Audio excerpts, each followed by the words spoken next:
हो मुझ पे करम सरकार तेरा, अर्ज तुझे कर दे मुझे मुझसे ही रिहा। अब मुझको भी हो दीदार मेरा, कर दे मुझे मुझसे ही रिहा। गीतकार इरशाद कामिल के ये बोल चरितार्थ होते हैं लता मंगेशकर की नायाब आवाज़ में। अपनी ही कैद से ये रिहाई एक निर्मल धवल जीवन से बंधे रहने के लिए बड़ी ज़रूरी है। ये मुक्तता जिस परेशानी की ओर हमें ले जाती है, वहाँ हम अक्सर अपनी ही रूह के मुकाबिल खुद को पाते हैं। वहाँ हम सुकून के उन पलों में खड़े होते हैं जहाँ होने की बात कृष्ण हमसे कहते हैं। वहाँ स्थित प्रज्ञ के उस भावकोश में जहाँ जीवन सिर्फ सुगंध से भरा है, जहाँ हम खुद को एक तुंग शिखर पर पाते हैं, जहाँ हम सबके साथ होकर भी सबसे अलग रहते हैं, मानवीय करुणा की उस उदात्त चमक के पास जो हमारे प्राण को जीवन ऊष्मा देता है, शक्ति देता है, सुकून देता है। लता मंगेशकर की मृत्यु एक असंभव मृत्यु है क्योंकि उनका स्वर अविनाशी है। लता एक अविरल स्वरधारा है। उन्होंने पीढ़ियों को संचित किया है। विगत लगभग 70 वर्ष से वो जनमानस के राग विराग, मोह, शोक, कामना, अवसाद को अपने स्वर में व्यक्त करती आ रही हैं। यह बहुत दुर्लभ है कि कोई अकेली आवाज़ इतने विस्तृत समाज की आवाज़ बन जाए, बहुभाषी हमारे देश का सांगीतिक स्वर बन जाए।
लता जी ने लगभग सभी प्रमुख भारतीय संगीतकारों की धुनों को अपनी आवाज़ दी, लेकिन ज़रा गौर से देखें तो लता जी प्रत्येक संगीतकार के अपने रंग में डूबकर जिस तरह खुद निखरती हैं, वह एक अविश्वसनीय करिश्मा लगता है। गुलाम हैदर की लता अलग हैं तो खेमचंद्र प्रकाश की अलग, शंकर जयकिशन की लता अलग है तो नौशाद की अलग, मदन मोहन की लता अलग हैं तो हेमंत कुमार की अलग, पंचम की लता कोई और है तो एस डी बर्मन की कोई और।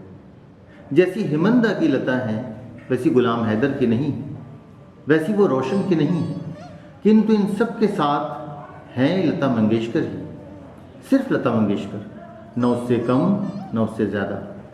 इस संदर्भ से जुड़ते हुए आइए संगीतकार लक्ष्मीकांत प्यारेलाल की तर्ज पर सिर्फ उनके हिस्से की लता जी को सुनते हैं। वो ये कहते थे कि मेरा बस चले तो मैं पुरुष गायकों के गीत भी लता जी की आवाज़ में ही रिकॉर्ड करूं।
रशियन फिल्म निर्देशक आंद्रे तार्कोवस्की एक महत्वपूर्ण बात कहते हैं। वो कहते हैं, ऐसे किसी सिनेमाई काम को इमेजिन नहीं किया जा सकता जिसमें शॉट के भीतर समय के बहने का भाव न हो।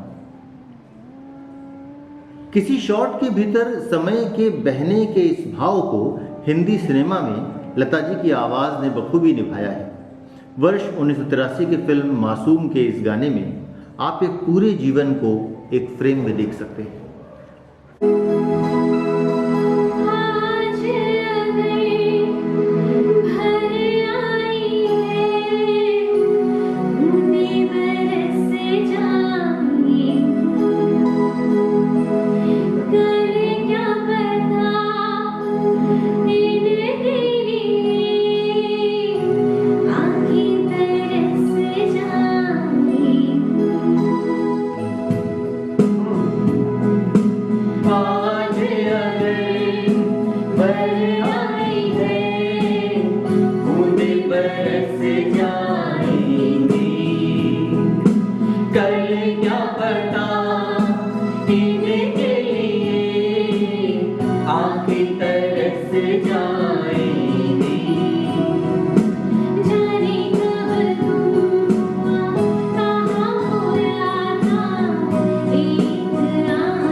शास्त्रीय गायक कुमार गंधर्व लता जी के बारे में कहते थे 3 घंटे की शास्त्रीय महफिल का सारा रस लता जी के 3 मिनट के गायन से पाया जा सकता है।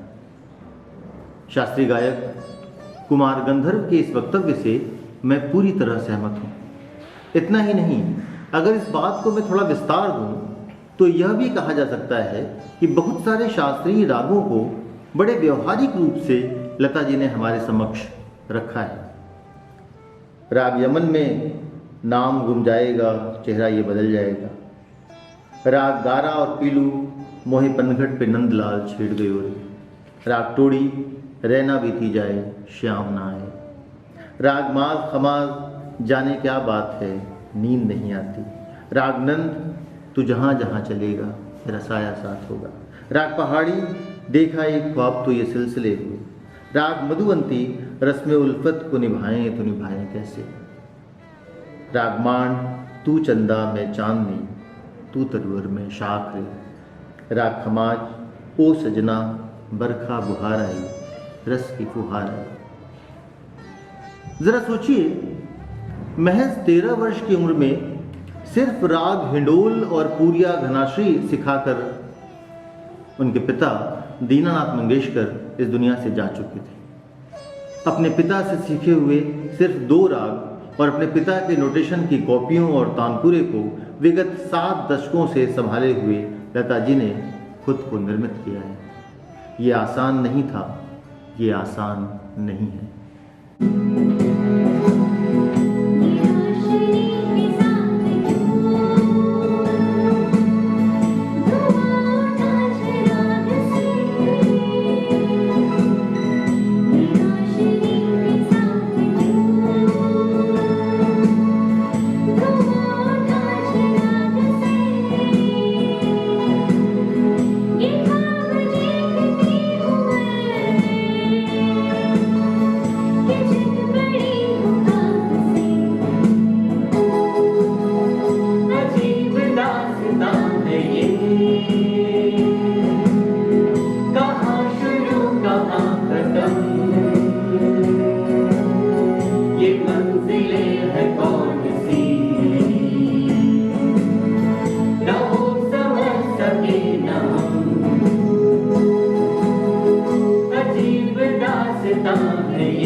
लता जी के बारे में एक बड़ी महत्वपूर्ण किताब आई विगत वर्षों। मेरे मित्र यतीन्द्र मिश्र, वरिष्ठ कवि और लेखक, लतासुर गाथा के लेखक यतीन्द्र मिश्र लिखते हैं, वे जब पंचतत्वों में समा रही होंगी तो क्या दुनिया वैसी ही बची होगी जैसी उनके रहने पर थी? क्या नदियां उस वक्त भी अपना दैनिक अर्घ्य फूल ग्रहण करेंगी? आकाश से हर रात झांकने वाला चांद अपनी आभा में कुछ धूमिल दिखेगा उस दिन? कोयल की तान, मयूर के नृत्य में विभोर पंख, प्रेम का अविचल गीत गाते चकोर के जोड़े और आकाश में शाम को लौटते पक्षियों के झुंड वेदना की किस भाषा में संगीत का गरुड़ पुराण बाजते होंगे? अपने स्फुट से रुलाई में जर्मन हारमोनियम के रीड पर कौन गा रहा होगा सरगम का सबसे उदास व्याकरण? कितनी तरह से ये धरती अपनी बेटी के सुर बिखेरने का शोक मनाएगी? नदियों के आंचल में, पहाड़ की मनोहर गोद में, सागर की लौटती फेनल उछाह में, खेतों के हरे श्यामल उत्सव में कहां कहां से फूटेगा प्रकृति का शोक। निश्चित ही विगत 6 फरवरी का दिन इस देश के लिए एक बेसुरा दिन था। लेकिन जैसा कि मैंने पहले कहा है, लता मंगेशकर की मृत्यु एक असंभव मृत्यु, क्योंकि उनका स्वर अविनाशी है, क्योंकि सांगीतिक स्वर मरा नहीं करते।